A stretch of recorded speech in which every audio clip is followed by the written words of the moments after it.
Enquanto as crianças saem, os irmãos abram, por favor, as suas Bíblias no Evangelho escrito por Mateus, no capítulo 4, a partir do versículo 1 até o versículo 11. Você que nos acompanha também pelas redes sociais, está aí conosco, não é? Servindo e cultuando ao Senhor nesse momento. Abra também a sua Bíblia aí na sua casa. Mateus capítulo 4, a partir do versículo 1 até o versículo 11. Um texto extremamente conhecido, mas que precisa nos falar diretamente da vontade do Senhor, porque Ele deixou isso aqui escrito, não é? Porque que isso está gravado no Evangelho do Senhor. Mateus capítulo 4, a partir do versículo 1 até o versículo 11. Eu leio, os irmãos, acompanhe a leitura, por favor. A palavra do Senhor diz assim: a seguir, foi Jesus levado pelo Espírito ao deserto para ser tentado pelo diabo. E depois de jejuar 40 dias e 40 noites, teve fome. Então o tentador, aproximando-se, lhe disse: se és filho de Deus, manda que essas pedras se transformem em pães. Jesus, porém, respondeu: está escrito, não só de pão viverá o homem, mas de toda palavra que procede da boca de Deus. Então o diabo levou a cidade santa, colocou-o sobre o pináculo do templo e lhe disse: se és filho de Deus, atira-te abaixo, porque está escrito, aos seus anjos ordenará a teu respeito que te guardem, e eles te sustentarão nas suas mãos para não tropeçares em alguma pedra. Respondeu-lhe Jesus: também está escrito, não tentarás o Senhor teu Deus. Levou ainda o diabo a um monte muito alto, mostrou-lhe todos os reinos do mundo e a glória deles, e lhe disse: tudo isso te darei se prostrado me adorares. Então Jesus lhe ordenou: retira-te, Satanás, porque está escrito, ao Senhor teu Deus adorarás, e só a Ele darás culto.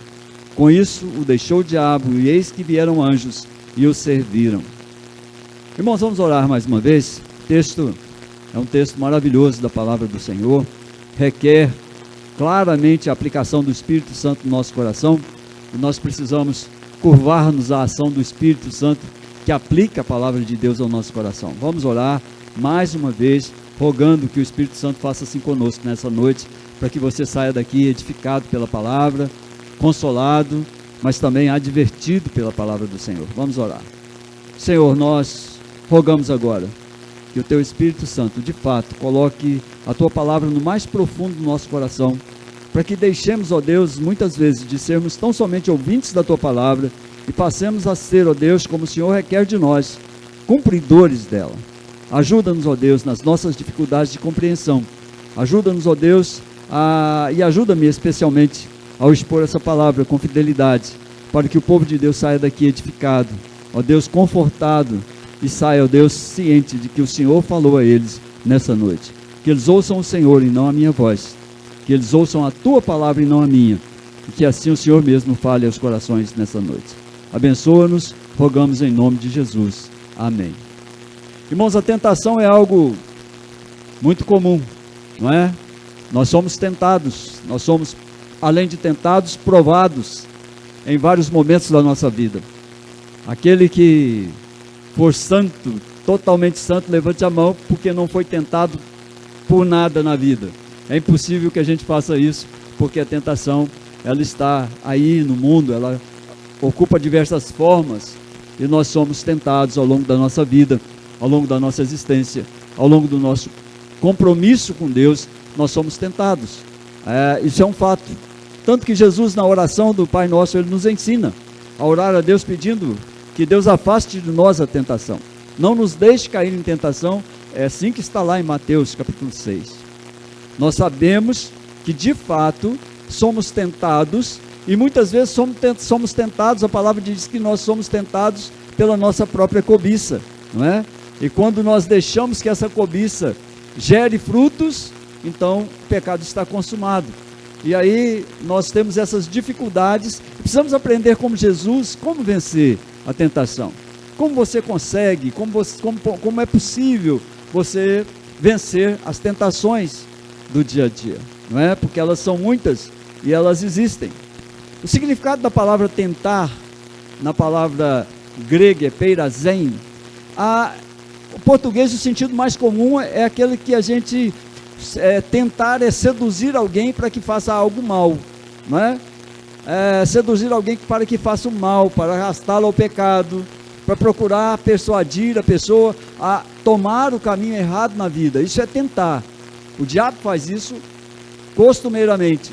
Mas o significado principal em grego é pôr à prova, é provar a pessoa. O pecado não tem o condão de fazer com que nós sejamos maus, mas que nós possamos vencer o pecado. Esse é o sentido da tentação. É que você consiga resistir a ela e consiga vencer o pecado que ela te induz a fazer, a cometer. Como nós vemos na palavra de Deus, lá em Gênesis capítulo 22, 1, nós lemos o seguinte: depois dessas coisas, pôs Deus Abraão à prova. É a mesma palavra da tentação. Então Deus colocou Abraão à prova. Evidentemente que Deus não queria que Adão se transformasse num assassino, né? Deus não testou Adão, Deus não provou Abraão para que ele fosse um assassino. Deus provou Abraão para ver a sua fé, não é? Isso acontece muito. E é impossível mesmo que Deus queira fazer com que alguém se transforme num crente pecador. Evidentemente que as tentações, as provações, elas vêm à nossa vida, mas para que nós aprendamos a lidar com elas, a vencê-las e não nos deixar sucumbir por elas, não deixar que elas dominem a nossa vida e assim entremos em contramão daquilo que Deus quer na nossa vida. Nós olhamos para determinados metais e sabemos que eles são submetidos a duras provas para saber se eles vão se transformar numa ferramenta útil, se de fato vai se transformar em algo belo. Assim as tentações também têm o condão, se nós entendermos assim, se nós buscarmos a Deus e vencer as nossas tentações, nós sairemos certamente aprovados por Deus, fortalecidos na nossa vida. Havia um ditado que os judeus diziam, que dizia o seguinte: eles afirmavam o seguinte: o santo, bendito seja o seu nome, não eleva ninguém ao nível de dignidade que está reservado para ele, sem antes ter provado e examinado. Se suportar a tentação, só então Deus confere a ele a dignidade. É interessante quando a gente olha para a história de Jó, né? O Wesley tem pregado bastante aqui a respeito de Jó, e nós vemos que ele foi tentado, ele foi provado, ele foi, de todas as formas, ele foi tentado a pecar contra Deus. Tudo foi planejado pelo diabo para que ele de fato negasse a Deus, mas ele venceu. E nós sabemos que quando ele venceu de forma exemplar, não é? Ele deixou claro a sua inclinação para o Senhor. O que nós denominamos então tentação, talvez não tenha o propósito de nos fazer pecar, mas de fazer com que a gente vença o pecado. A vontade de Deus é que nós vençamos o pecado, que a gente saia mais fortalecido disso. A intenção dela não é nos transformar em homens maus, mas em homens bons. Não quer nos debilitar, mas quer que a gente saia mais forte das provas, mais puros, mais valiosos para Deus. Então, de maneira que a gente deve pensar nessa experiência de Jesus, não tanto como uma tentação, mas sim como sua provação. O diabo sabia quem ele era. Olha, nos versículos anteriores, no versículo 17 do capítulo 3, o último versículo do capítulo 3, antes de Jesus começar a tentação, a palavra de Deus diz assim: e eis uma voz dos céus que dizia: este é o meu filho amado em quem me comprazo. O diabo sabia quem ele era. Sabia ser impossível tentar Jesus para que ele se transformasse em alguém mau. Era impossível.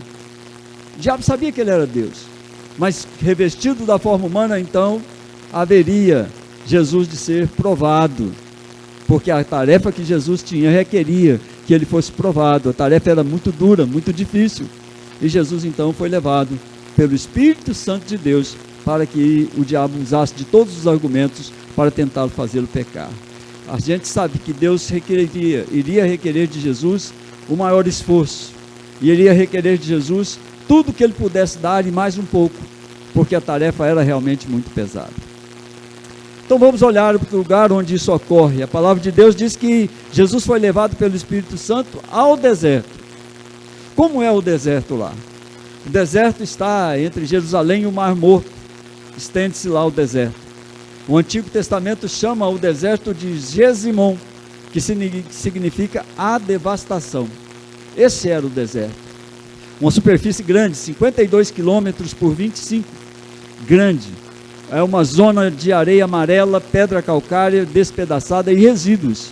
Só tem isso lá. Região geológica retorcida. O deserto lá em Jerusalém, entre Jerusalém e o Mar Morto, ele é uma terra retorcida.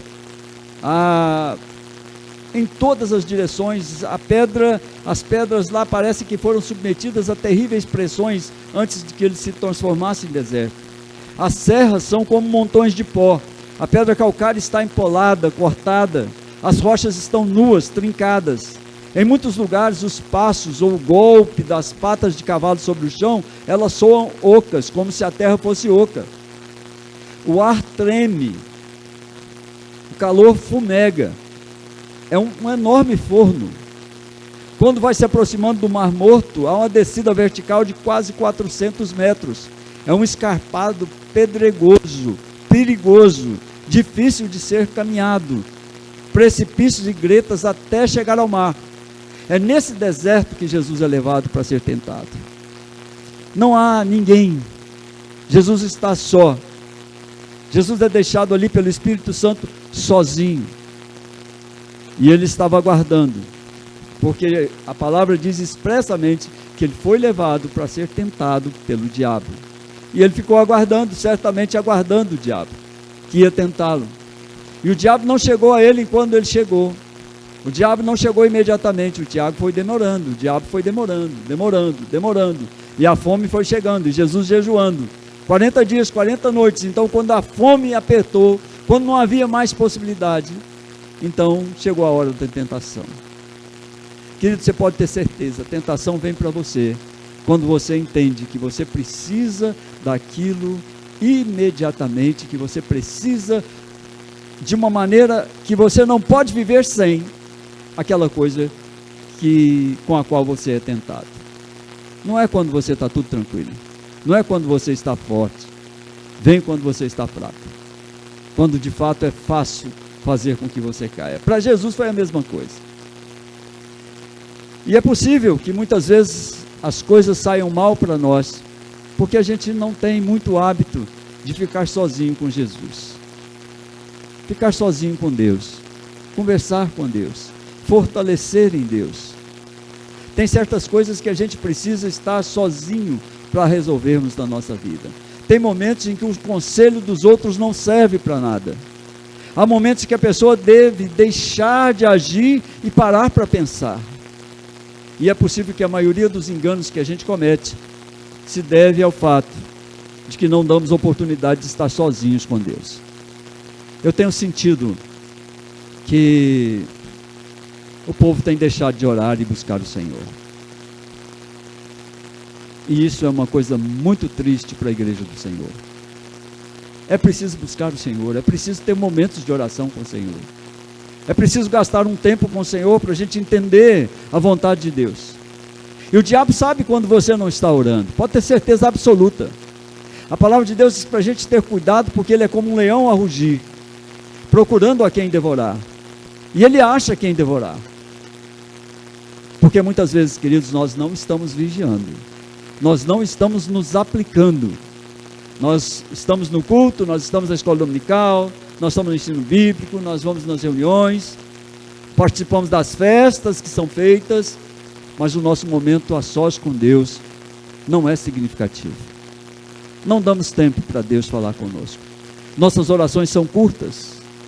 Nosso tempo diante do autor da vida é muito pequeno.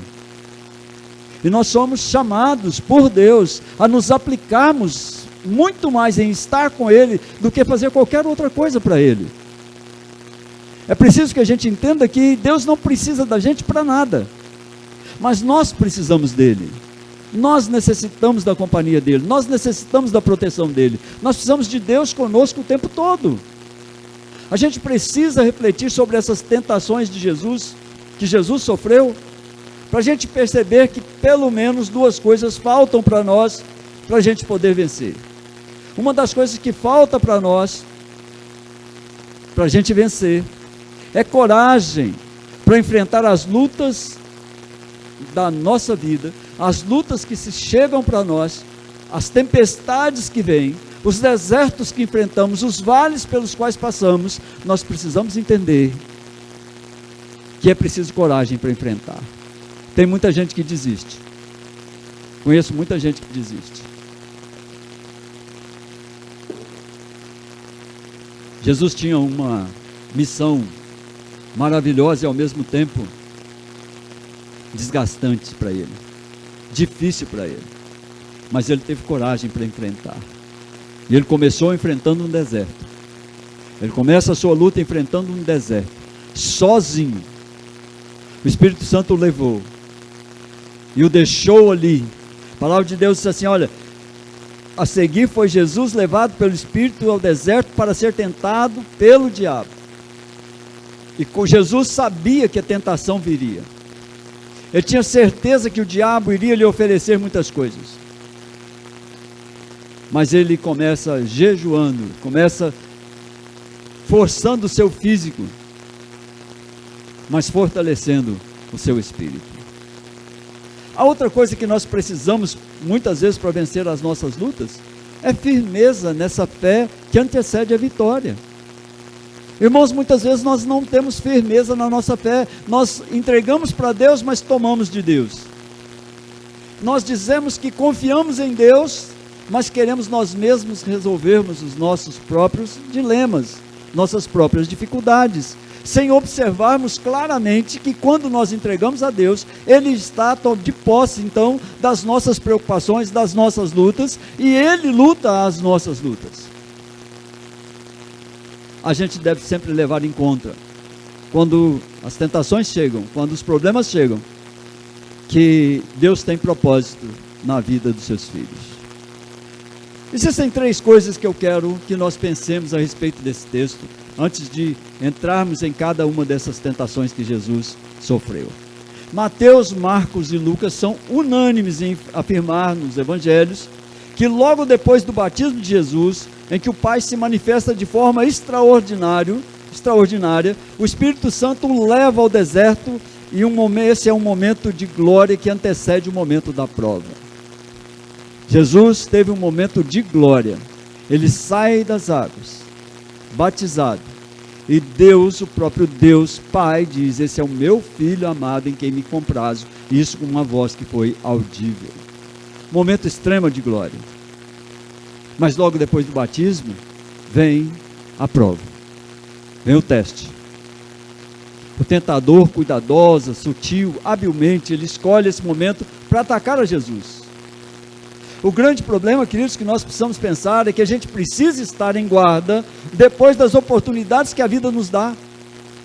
Quantas vezes a vida nos dá oportunidades maravilhosas, nós somos felizes, nós temos grandes vitórias na nossa vida e a gente relaxa, e a gente acha que isso vai acontecer o tempo todo, e a gente esquece que o tentador vai tentar tirar-nos da alegria da conquista, da alegria da vitória, e trazer para nós alguns problemas mais graves. Essa é uma das coisas que a gente precisa pensar. Outra coisa que a gente precisa pensar quando olhamos para esse texto é que a experiência de Jesus foi uma comoção interna, queridos. Não existe nenhuma montanha no mundo de onde se possa ver todos os reinos do mundo. O diabo levou na mente, foi na mente mesmo. Através do pensamento, dos desejos mais secretos, é que o tentador chega até nós. O ataque dele vai dirigido à nossa mente. O ataque chega a ser tão real para nós, que parece que o diabo está à frente a gente. Não existia, evidentemente, qual lugar no mundo onde se pudesse enxergar todos os reinos do mundo, como o diabo diz a Jesus. Pensamento levou a mente. Uma terceira coisa que a gente precisa pensar, que essa não foi a única vez que Jesus foi tentado pelo diabo. Às vezes a gente olha e fala: não, a tentação de Jesus, e a gente coloca a tentação de Jesus só nesse texto, mas essa não foi a única. Em Cesareia de Filipe, Pedro procurou tirar Jesus do caminho. Quando Jesus disse que ia para a cruz, Pedro disse: o Senhor não vai de jeito nenhum. E as palavras de Jesus, ele repetiu as mesmas palavras daqui. Ele disse para Pedro assim: arreda, Satanás. Sabia que era o diabo novamente tentando. Quando terminou o dia, Jesus disse assim aos seus discípulos, em Lucas capítulo 22, versículo 28, vós sois os que tendes permanecido comigo nas minhas tentações. O diabo tentou Jesus o tempo todo. Jesus foi tentado e provado em todas as coisas como nós. Ele viveu como nós. Ele sofreu como nós. Na luta, queridos, na sua luta, na minha luta, não tem tréguas. Às vezes os crentes se preocupam, porque eles pensam que devem chegar a um nível, a um ponto, em que eles estejam livres da tentação. Isso nunca vai acontecer. Por mais santo que ele seja, por mais devoto que ele seja, por mais que ele leia a palavra, por mais que ele ore, o diabo não vai desistir dele. Vai tentá-lo toda a sua vida. Você vai sofrer tentação todo o tempo da sua vida. Ele não desiste, ele luta. A batalha é grande.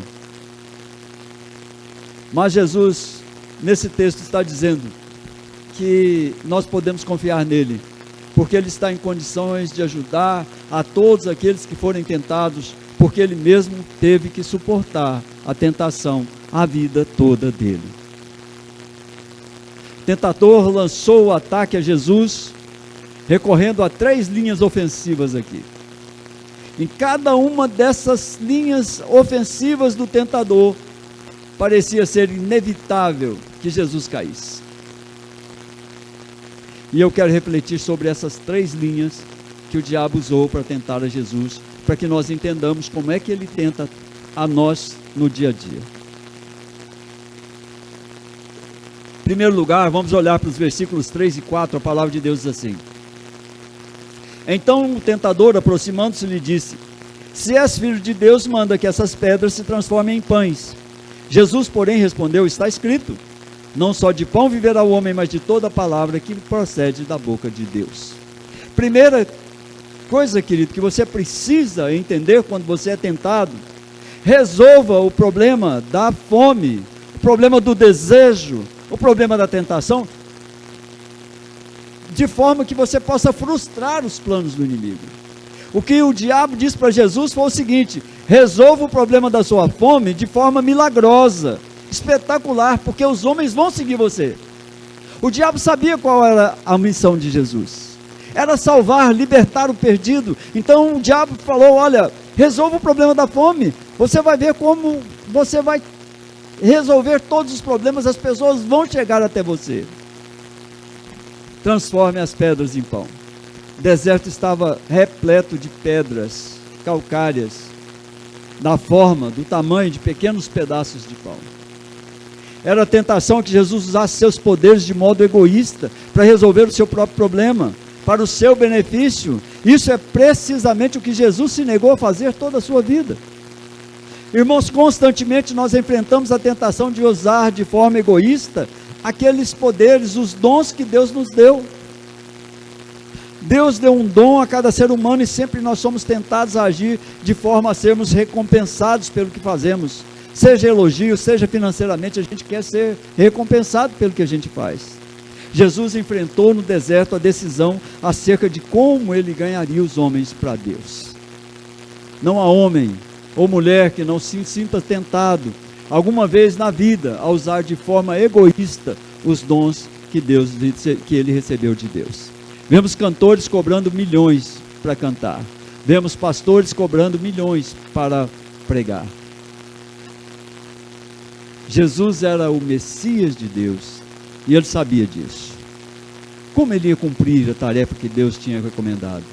Como ele faria para converter aquela visão em realidade, o sonho em ação? Como é que Jesus faria? Um modo de convencer os homens a segui-lo era dar pão, dar bens materiais. Jesus chega certa vez a dizer: se vocês estão me seguindo, porque vocês receberam pão. Vocês estão me seguindo pelo que eu posso dar a vocês. Não tinha Deus dado o maná no deserto? Deus disse assim: farei que chova pão do céu sobre vós. Isaías, capítulo 49, versículo 10, diz assim: eles não terão nem fome nem sede, serão sustentados por Deus. Mas, querido, se Jesus simplesmente tivesse dado pão aos homens para segui-lo, ele teria simplesmente subornado os homens e não convertido os homens. O que Jesus podia oferecer era uma cruz, não pão. Subornar os homens com bens materiais é a forma que muitas igrejas encontraram para encher de seguidores de fanáticos. O diabo tentou subornar a Jesus para que ele usasse os seus poderes em seu próprio favor. Também, além disso, há uma fome espiritual que nenhuma comida material jamais satisfará. De modo que Jesus responde ao tentador aqui com as mesmas palavras que expressam a lição que Deus quis ensinar ao seu povo enquanto peregrinava pelo deserto. Deuteronômio capítulo 8:3, que diz: não só de pão viverá o homem, mas de tudo que procede da boca do Senhor viverá o homem.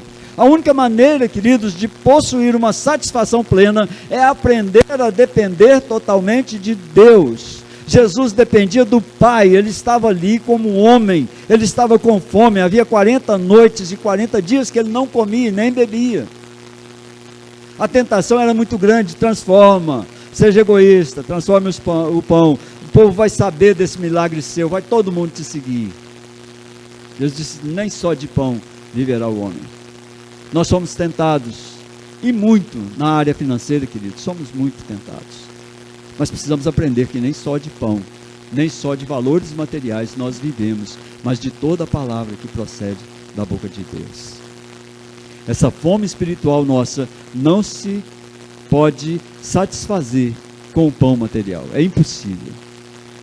Encher o seu coração, essa falta de Deus que há no seu coração, só pode ser cheia com o Espírito Santo de Deus, não há outra forma. Não procure ir lá fora, você não vai encontrar paz. A sua paz depende daquilo que Deus vai produzir no seu coração, não do pão, não dos bens, não de qualquer outra coisa material. Você depende daquilo que Deus colocar no seu coração para ter paz com Ele. Mas em segundo lugar, versículos 5 e 7, o diabo diz assim para Deus: promova um espetáculo digno de um Deus. Faça um milagre espetacular e você vai ver o povo correndo para você. Ele diz assim para Jesus. Então o diabo levou a cidade santa, colocou-o sobre o pináculo do templo e lhe disse: se és filho de Deus, atira-te abaixo. Porque está escrito, na palavra de Deus está escrito, o diabo citando a palavra de Deus: aos seus anjos ordenará a teu respeito que te guardem. Está escrito também: eles te susterão nas suas mãos, para não tropeçares em alguma pedra. E Jesus responde: isso também está escrito: não tentarás o Senhor teu Deus. Em uma visão, então, o tentador leva Jesus até a parte mais alta do templo. O templo estava construído sobre o Monte Sião. A cúpula do Monte Sião estava nivelada, ela forma uma meseta, e sobre ela se levantavam então os edifícios do templo. Havia uma esquina onde se encontrava o pórtico de Salomão e o pórtico real, de onde se via o rio Cedron, a mais ou menos uns 150 metros de um precipício. Por que Jesus então não saltava sobre o abismo? Esse milagre faria com que os homens o seguissem. Se ele desse pão, os homens o seguiriam. Se ele saltasse, os homens o seguiriam. Esse é o argumento do diabo. Faça isso, o povo vai seguir você. Você não veio buscar o perdido? Então salte, porque os seus anjos vão segurar. Vai ser um espetáculo maravilhoso, extraordinário. E quando o povo vê milagres acontecendo, quando o povo vê coisas extraordinárias, o povo se converte. Malaquias capítulo 3, versículo 1 diz assim: de repente virá a seu templo o Senhor, o anjo da aliança a quem desejais. O diabo conhecia profundamente as Escrituras. Ele sabia como tentar Jesus. Ele só não calculou que ele jamais venceria o Senhor da glória. Jamais poderia vencer. Salmo 91, versículo 11 e 12 diz exatamente esse texto: porque a seus anjos dará ordens a teu respeito, para que te guardem em todos os teus caminhos. eles te sustentarão nas suas mãos para não tropeçares em alguma pedra. Por 2 motivos, pelo menos, Jesus evitou o espetáculo como forma de ganhar os homens. Primeiro motivo que Jesus escolheu: quem escolheu atrair a lealdade dos homens mediante ações maravilhosas, oferecendo a eles experiências sensacionais, adotou um método sem futuro algum. As experiências sensacionais precisam se repetir sempre. Não pode haver falha se ela quiser prevalecer. Os fazedores de milagres que nós vemos são falsos, são falhos, a sua estratégia falha. Ela não pode prosseguir, por quê? Porque ela não acontece todo dia. Nós não temos na face da terra um homem que possa dizer: eu tenho o dom da cura. Toda pessoa que chegar a mim vai ser curado. Não tem. E Deus pode usar um ou outro para que alguma cura aconteça, mas ele não será usado permanentemente. Os espetáculos têm esse problema. Eles teriam que se repetir continuadamente para que eles dessem certo. Um evangelho que se baseia na realização de milagres, querido, está condenado ao fracasso desde o começo. E o povo gosta do milagre, gosta de ser enganado. Mas o evangelho que vive de realização de milagres está condenado ao fracasso desde o começo. Não é esse o propósito de Deus para o povo. Um outro motivo que Jesus escolheu também para sair dessa tentação é que essa não é a maneira de Deus usar os seus poderes. Deuteronômio capítulo 6, versículo 16 diz exatamente: não tentarás ao Senhor teu Deus. Isso é exatamente o que Jesus queria dizer. Não tem sentido provar a Deus para ver até onde a gente pode obrigar Deus a agir. A fé que depende de maravilha e sinal, irmãos, não é autêntica. Se a fé não pode acreditar sem recorrer a sensações, não é fé. Mas é dúvida que quer provas, que busca equivocadamente as provas da sua fé. O socorro divino não é um poder com que se possa jogar, que se possa experimentar. É algo que a gente precisa confiar sem gritaria, sem desespero, por toda a nossa vida. Nós escolhemos confiar em Deus. Jesus disse: não vou fazer o espetáculo. Essa não é a forma de ganhar homens para Jesus. Essa não é a forma de levar pessoas a Jesus. Essa é uma forma equivocada e que é usada e que muitos atendem porque de fato não conhecem o Senhor Jesus. Jesus rechaçou o caminho do sensacionalismo porque ele sabia que era uma maneira segura dele fracassar. E segue sendo, porque desejar essa demonstração extraordinária do poder maravilhoso de Deus é desconfiar de Deus, é não ter fé nele. Terceiro, queridos, e último lugar, no versículo 8 a 11, a palavra de Deus diz assim: levou ainda o diabo a um monte muito alto, mostrou-lhe todos os reinos do mundo e a glória deles. Ele disse: tudo isso te darei se prostrado me adorares. Então Jesus lhe ordenou: retira-te, Satanás, porque está escrito: ao Senhor teu Deus adorarás e só a ele darás culto. Com isso o deixou o diabo, e eis que vieram anjos e o serviram.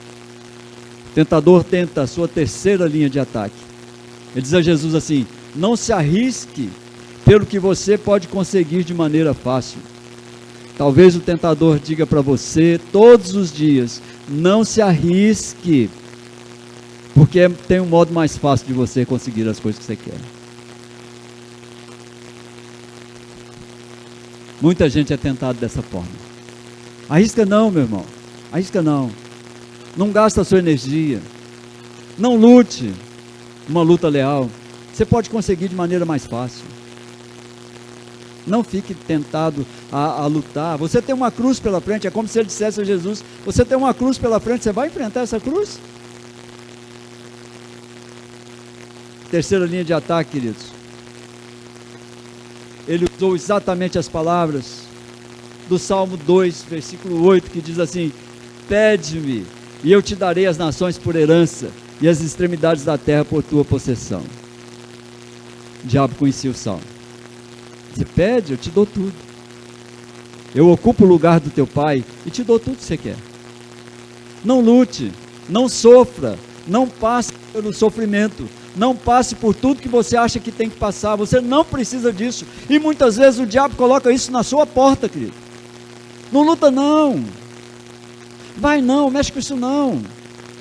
Para que você vai manter essa fidelidade a Deus? Por que você vai manter a tua fidelidade ao teu marido, à tua esposa, aos teus filhos, aos teus pais? Por que você vai viver uma vida assim tão complicada? Por que você vai ser honesto? Larga de ser bobo. Tem jeito fácil de você ganhar isso. E muitos não resistem a esse tipo de chamado. O tentador estava dizendo a Jesus, vem cá, que é isso? Vamos entrar num acordo. Vai ser fácil. Resolvo para você agora. Você não precisa ficar aí na terra mais tempo não. Você não precisa passar por tudo que você vai passar. Vem aqui, vamos fazer um acordo. Vamos nos entender aqui entre nós. Você se prostra diante de mim e eu te dou tudo.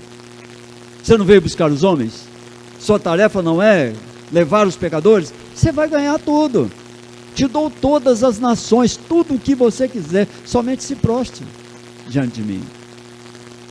Muitas vezes o que o diabo está dizendo, querido, e eu vou dizer isso muito a sério, o diabo está dizendo nas nossas casas, nas nossas consciências, não seja uma pessoa de Deus.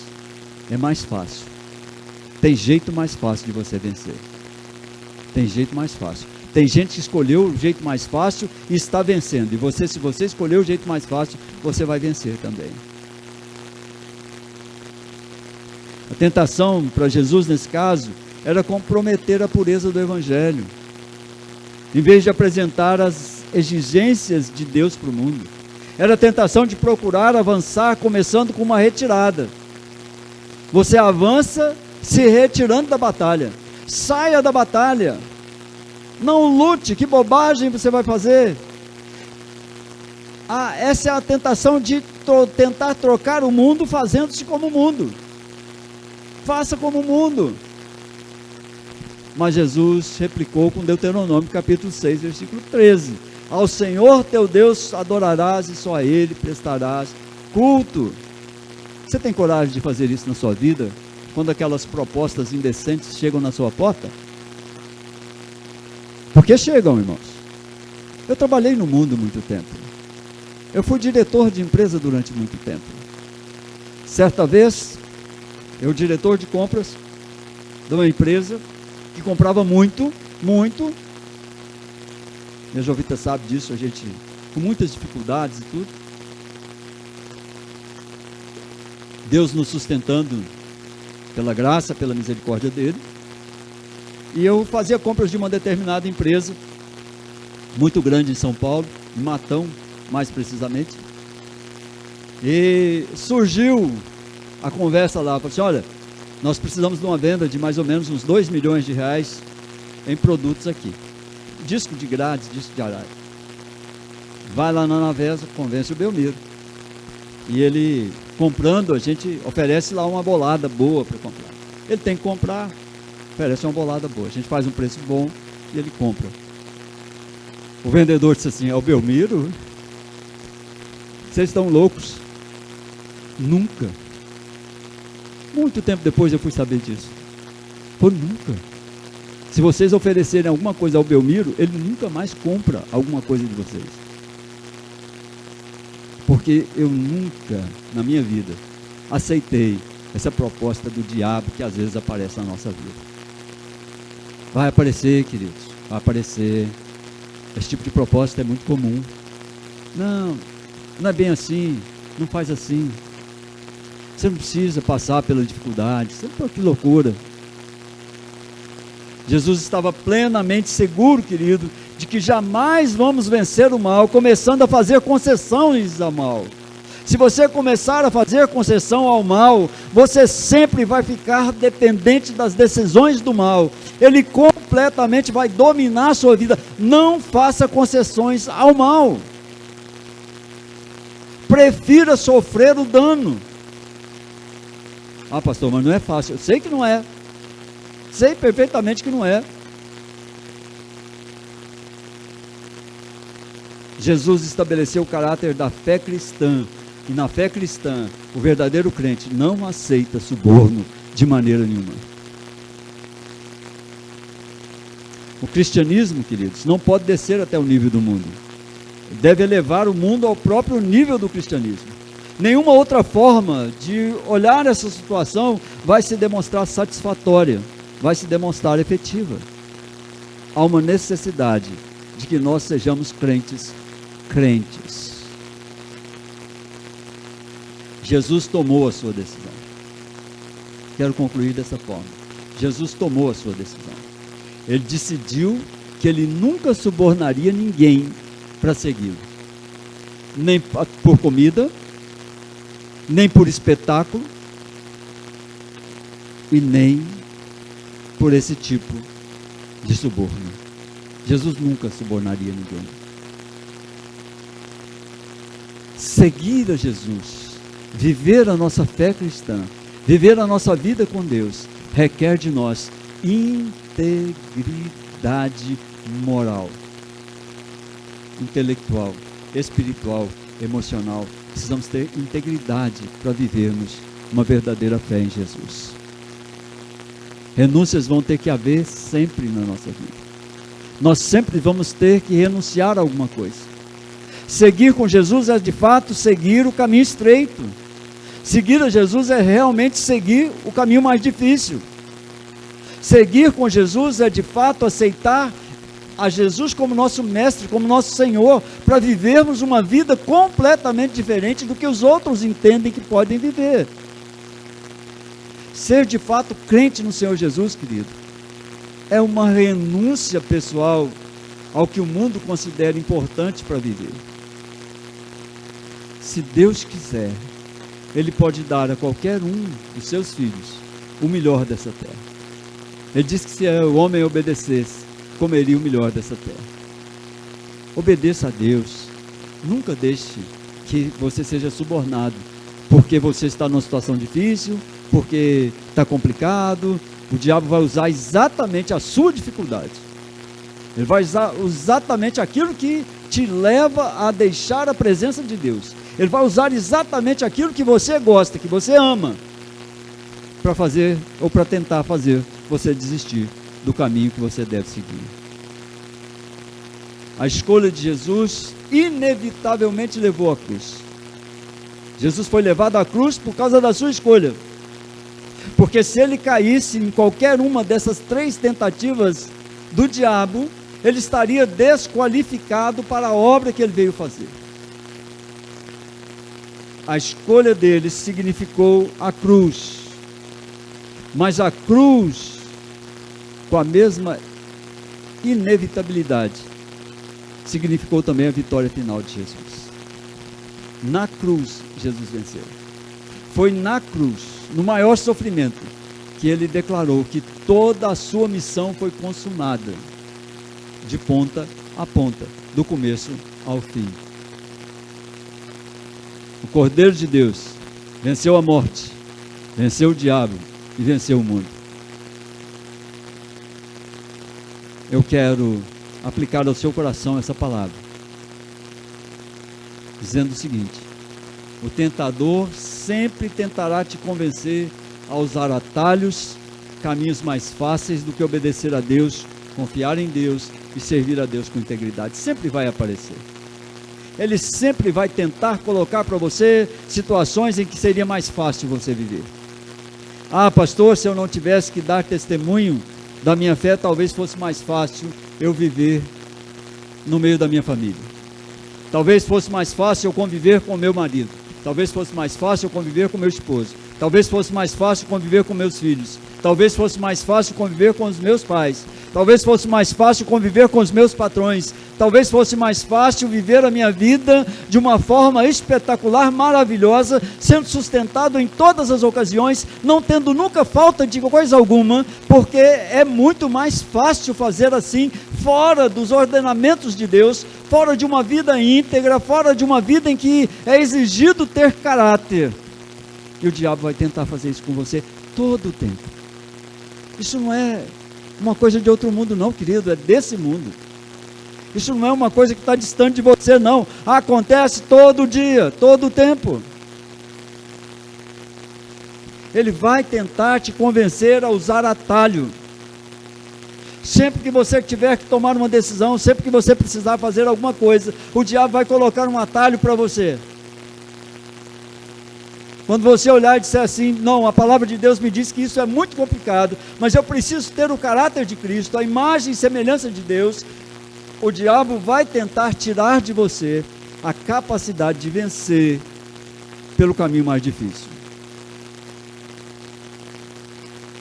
Ele vai dizer para você que é muito mais fácil achar um atalho do que confiar em Deus, do que servir a Deus com integridade, e você não pode ouvir o que o diabo diz ao seu ouvido.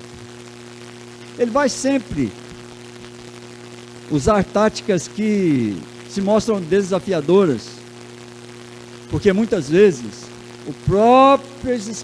as próprias escrituras de Deus são usadas para justificar métodos, para justificar formas de ser vencedor, sem depender do autor das escrituras. O diabo usou as escrituras contra o autor das escrituras. O diabo usou a palavra de Deus contra o próprio Deus. Você acha que ele não vai fazer isso com você? Aí você vai dizer, não, mas pastor, lá no tempo antigo, quando a gente olha para a escritura, diz que eu posso fazer isso ou aquilo. Mas Jesus usou a escritura corretamente para dizer que a escritura revela a escritura. A escritura revela a escritura. Se você vai conhecer a escritura, não conheça parte dela, você precisa conhecer ela inteira. Para você dizer ao diabo, arreda-te, Satanás. Não sirva você. A sua tarefa, querido, você vai sair daí hoje com uma tarefa. É entender que os propósitos de Deus para a sua vida não podem ser comprados. Por mais valiosas e tentadoras que sejam as ofertas, a sua vida com Deus, os propósitos de Deus na sua vida, não podem ser comprados. Quem oferece ao homem uma vida sem sacrifícios, não é o Senhor.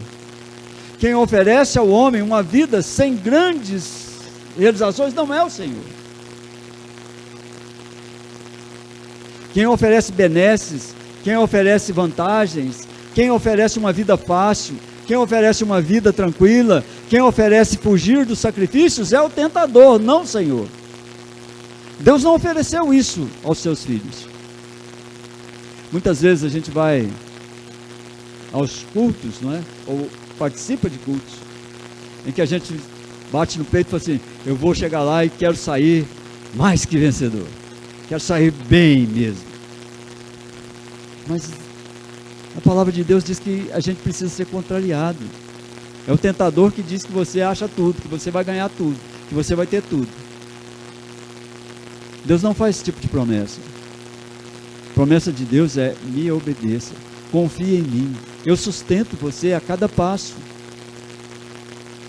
Sua tarefa é entender que os propósitos de Deus para a sua vida não podem ser comprados. O diabo tentou comprar os propósitos de Deus na vida de Jesus com facilidades. Ele ofereceu um monte de facilidade para Jesus. Ele disse assim, olha, você pode transformar isso em pão, acaba com a sua fome. Você pode pular daqui, porque os seus anjos segurarão você. Você pode fazer com que todos os mundos e todos os reinos pertençam a você, simplesmente me adorando. É tudo fácil, tudo simples. Tem muita gente seguindo pelo caminho da facilidade, irmãos. É tudo simples, tudo fácil. Aí alguns dizem, né, tudo posso naquele que me fortalece. Esquece o que Paulo está dizendo, né? Eu posso tudo porque no Senhor eu suporto a privação, no Senhor eu suporto as dificuldades, no Senhor eu sou mais que vencedor. O que Jesus prometeu àqueles que quisessem segui-lo foi uma cruz. Ele falou, se você quer seguir a mim, tome a tua cruz e me siga. Promessa difícil, promessa complicada para nós desse tempo. Hoje nós somos tentados de vários modos, pela televisão, pelo telefone, por tantos meios. Naquele tempo era menos, né? Tinha menos possibilidade de que as pessoas fossem tentadas. Hoje está fácil, está simples. Está mais fácil, né? Mais simples. Mas as tentações de antes são as tentações de agora. Viver uma vida em que a gente não dependa da graça, da misericórdia de Jesus. Que aquele povo antigo queria viver era longe de Deus, longe dos problemas que eles viviam, longe de serem honestos, longe de viverem uma vida íntegra, de viverem de fato glorificando o Senhor. Eles queriam viver fora disso, uma vida mais simples, mais tranquila. Talvez hoje nós sejamos desafiados todos os momentos a viver uma vida mais tranquila, mais simples. Mas Jesus prometeu para você, se você quer seguir a Jesus, uma cruz. Uma cruz. Esta é a promessa de Deus para você. Você quer a cruz? Você quer seguir a cruz? Então tome a sua e siga Jesus. Vamos orar? Vamos ficar de pé, vamos orar?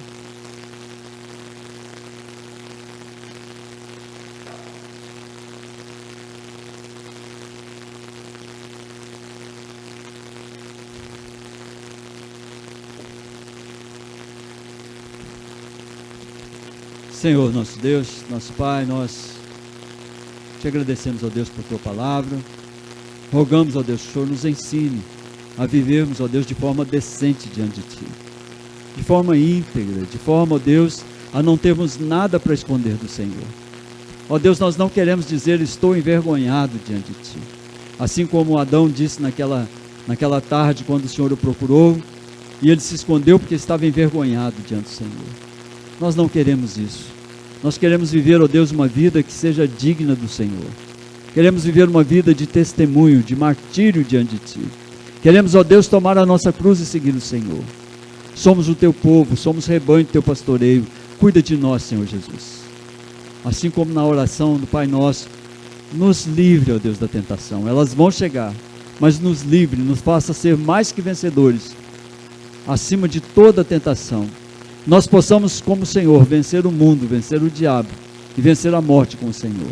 Ó Deus, se o Senhor nos encerrou na sua morte e no sepultamento do Senhor nós fomos sepultados, se nós ressurgimos com o Senhor para a vida, então faça-nos capazes de observar a Tua palavra, de observar, ó Deus, o caráter experimentado de homens e mulheres do Senhor, que fazem da sua vida um exemplo, que fazem da sua vida, ó Deus, momentos de glorificação e de amor, de graça do Senhor Jesus. Obrigado, Deus, por essa noite. Obrigado pelos irmãos que estão aqui. Roga ao Senhor que os abençoe e os guarde de todo mal. Livra-os de todo mal. Dá-nos, ó Deus, aquilo de que necessitamos dia após dia, para que nós não venhamos a envergonhar o nome do Senhor. Obrigado, Deus, por Tua graça e misericórdia. É a nossa oração em nome de Jesus. E agora, irmãos, que a graça do nosso Senhor Jesus Cristo, o amor de Deus nosso Pai, a comunhão e a consolação do Espírito Santo de Deus, sejam com todos vós e com todo o povo de Deus espalhados sobre a face da terra, não somente hoje, mas para sempre. Amém, amém e amém. A igreja pode se sentar.